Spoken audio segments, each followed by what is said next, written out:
I sleep all day, I never see the sun. I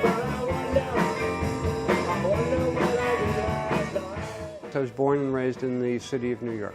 Living down here, I never really made a conscious decision to come to New York. I just was, before I knew it, I was just living here. And then I met Chris. Keyboard player for the New York Dolls in their third incarnation.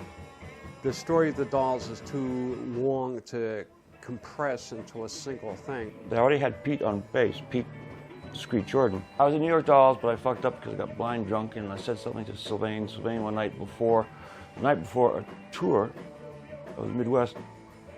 And so the next morning, no one woke me up to go to the tour. And it was great, and they were very nice gentlemen, all of them. Unfortunately, you know, time and tide washed over us like it does over a beach. I felt so bad about that. I still do.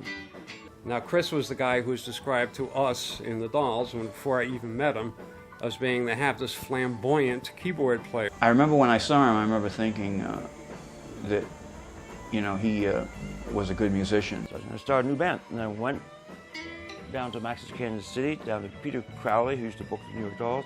I said, Peter, I have a brand new band. The band's name is Stumblebunny. He was polite enough to ask me if I would like to audition for Stumblebunny, and I did, and I passed the audition. 3 days before the gig, my old friend Sasha McCaffrey lent me David White.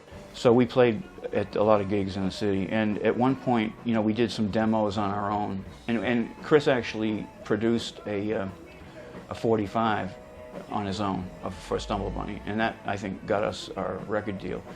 Let's see, we had the band, and the band stopped, and then we went our separate ways, and I got married, had kids, and David went on with his life, and we always stayed in touch, didn't we?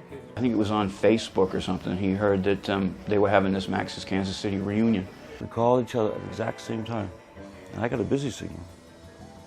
And then Call Waiting came on, and it was David. We got back together and had a rehearsal and got it together for the show. And the show actually went, you know, it was a lot more fun. I mean, I knew it would be fun, but it would actually came together even better than I thought it would. I feel like because I took like years away from it, I kind of lost touch with a lot of people that I used to play with. And at this point, you know, it's like, it's fun to play with the Stumblebunny band. We all like to play as, you know, in any situation we can.